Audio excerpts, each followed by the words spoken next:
welcome back to the Citizen channel. You're all staying safe and well, and one of our regular features where we have a look at the Matchday home programmes. We have a quick look and read a couple of excerpts out of it as well. A good one this week. Yeah, we're looking at the Manchester City against Newcastle from the 4th of March 2023 programme. So this one, an old Rico on the front there, and obviously he's the main feature inside this as well. So we'll have a look through some good articles in this one of the better City magazines, certainly what's in it. So we'll have a look at that today. It's at £4, of course, for 84 packed pages, shall we say. Right, we'll have a look at that. Please, if you are new to the channel, push that subscribe button, push the bell notifications. It'd be great to have you on board everything. City, of course, past, present, and forever, or as long as I'm about anyway, or as long as I can. My old brain is ticking over and can do these things. So it'll be great to have you on board. Spread the word. And if you are pushing buttons, I'm trying to get about 25. It's, an interesting target. If you can help me towards it, 25 thumbs ups and likes for each of these City vlogs. So we're accomplishing that sometimes. Obviously, with this programme one, please push that button because we don't get perhaps as many views for the programme ones as we do some of the other vlogs I do. So push that button, guys, if you're watching. That'd be great. Right, let's talk about this then. £4 for 84 pages. Of course, subscribe to the magazine. Get 26 issues for £97.50 from www.reachsportshop.com. Yeah, any go missing. I've never had any problem. I don't use them at the moment. I buy the odd ones at the moment, but any go missing, you just tell them and they'll send you another one out. So 26 copies for £97.50.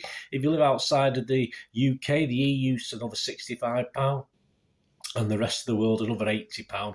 And of course, you get the Champions League games. Of course, at this point in time, there's only one to come, but hopefully there'll be 2 or 3 by the time we finish the Champions League run. And you can also get, it's not mentioned in the programme or on the page itself, Reach Sports Shop, but you can also buy 12 for £45 if you go onto the site. So you don't save quite as much, but you save a little bit. So we've got Rico, as we said. Inside, you've got your stuff from Pep, of course, the standard stuff. City Women feature. It features the success of some of the girls coming through the academy. The under-18s talks about their Youth Cup run. EDS concentrates on Finley Burns. Yes, supposed to be a good little player. The main feature, of course, is Rico Lewis, as it is on the cover. And it's an interesting stat. Let's just have one of his couple of those stats this show. He averages 39 passes a match and has a 62% tackle success. I did think Pep did tackle him, so there you go, that's interesting. Buzzword, he talks about City being in Arsenal's wing mirror. You don't want us in your wing mirror, he says.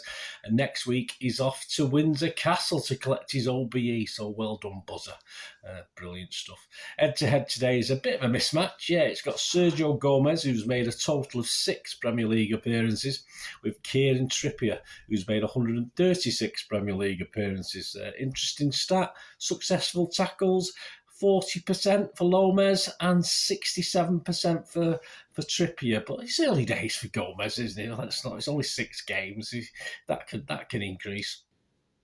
Double agents, well, it's SYLVAIN DISTIN today, so more on him in a moment. We'll have a read about what he's been up to, or his profile, if you like, in a second. X in the City features Steve HOWEY, and we'll return to him as well in a moment to have a talk about his sort of time at City. And kitted out, Marc McCarthy at Marc MMMAC, of course, shares his views on that famous, and I've done a vlog on it myself on my little YouTube channel, so seek that out. I think it's been published. I do a lot and store them up, but I think it's been published on that very famous, or infamous, shall we say, yellow away kit that was worn for a Highbury encounter against Arsenal. Just for fun, the quiz. I know you like to do this little quiz. I know I've not done a quiz for a while. I'll probably do one while the international break's on. Just for fun quiz, the City, the answer at the end.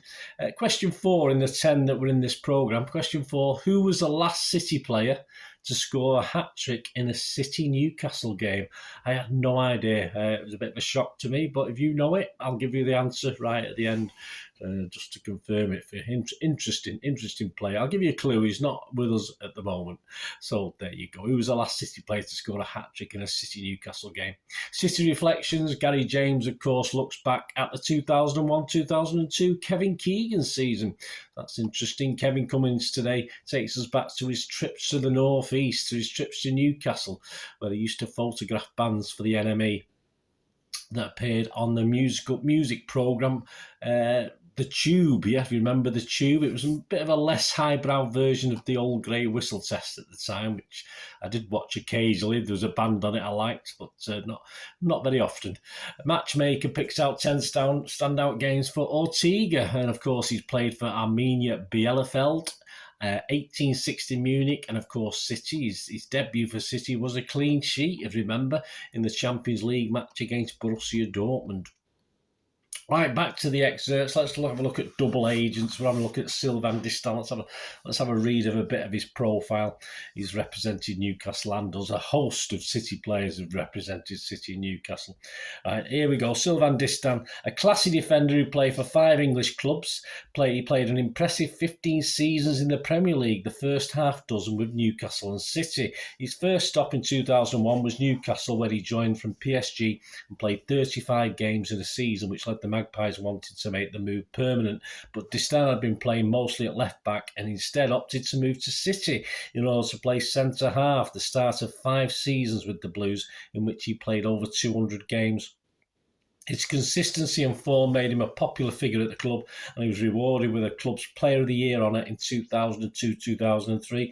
By the start of the next season, Ali Benarbia had left the club, and Distin was an obvious choice to take over as skipper, not missing a single league game over the next 2 campaigns. But by the summer of 2009, Distin was out of contract with City and looking for a new challenge, which came in the form of Portsmouth, then in the Premier League. It was with Pompey that he won the biggest honour of his career. He could have stayed at City, couldn't he? Might have won 1 or 2 as part of the Portsmouth team that won the 2008 FA Cup final with victory over Cardiff. Early in 2009-10 campaign, the Frenchman was on the move again, this time to Everton, where he spent the next 5 seasons before winding down a career which featured well over 650 club games in English football with Bournemouth in 2015-16. Yeah, great. I used to enjoy watching SYLVAIN DISTIN, all wholehearted. And over to X and the City, and we've got Mr. Steve HOWEY, yes, on scoring at Old Trafford, a Keegan reunion, etc., etc. But it's just... it was questioned. Let's have 2 or 3 of the questions he was asked. He was asked, you moved from Newcastle to City in 2000. How did that move come about? He said, I spoke to Sir Bobby Robson, the Newcastle manager, and told me Joe Royle, then City manager, had been on the phone and was interested. It was weird because I can remember watching City get promoted, never thinking in my mind that in a couple of months' time they would be my teammates. The only one I knew it was Paul Dickoff, and that's because I had played against him at Arsenal. We didn't really see eye to eye on the pitch because he was a pest. But going to the club, the likes of him, Marc Kennedy, and others were absolutely brilliant and made me feel very welcome very quickly. They go on to ask him, you arrived just after City had won promotion to the Premier League and scored the equaliser at Old Trafford. Was that the highlight of your first season? He said, I think they could have sent us down if we got beat. We rode our luck and we got the equaliser. Scoring against United is always a good thing at any time, and it was a reprieve for us, which was great. But we eventually went down, and it was unfortunate to see Joe leave at the end of the season.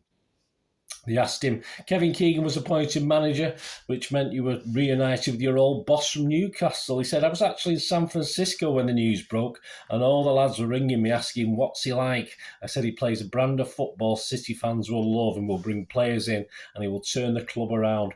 And of course, that's what he did. We were just tearing teams apart. Cockneys as well in the Championship. Well, there weren't not many Cockney teams in the Championship, were there? Might have been. Can't remember now. My memories are that good. We had Ayel Berkovic, who was a wonderful player, and Ali Benarbia was spectacular, as well as so many other players. I can remember turning to Dunny at one stage during a game and I said, can you believe we are getting paid? It's an absolute disgrace. We are on the same pitch as these because they were fantastic players. So there you go. X and the City. Steve HOWEY. Hope you enjoyed that, guys. Let me know your thoughts. I say it's well worth a buy this from reachsportshop.com. Before we go, let's have a... Did you figure out the question? Did you realise who was the last City player to score a hat-trick in a City Newcastle game? I had no idea. Well, if you said Ferran Torres, you'd be right. Yeah, you'd be right. May 2021 at St James's Park in a 4-3 victory. Ferran Torres. I had no idea. It was only a couple of years ago, not even that. So there you go. That's how it is. Thanks for watching, guys. Let me know your thoughts. As I say, you can get these individual as well. You don't have to subscribe. You can just buy them for £4 plus £1.50 postage if there's one you fancy, and it's well worth having. This one is a very good one, actually, one of the better ones, so well worth having. And join me next time as we will look forward or have a look at a slightly usually reduced Champions League programme, bigger in format, but obviously it's only bigger writing. You don't get more in it. It's just bigger writing. So yes, we're going to have a look at the £5 costing Champions League programme as we take on obviously the second leg, RB Leipzig at the Etihad. So that's the next one we'll be looking at. Thanks for watching, guys. Until we meet again, that's one thing, don't I? Please stay safe, Blues. Come on, City. Bye for now.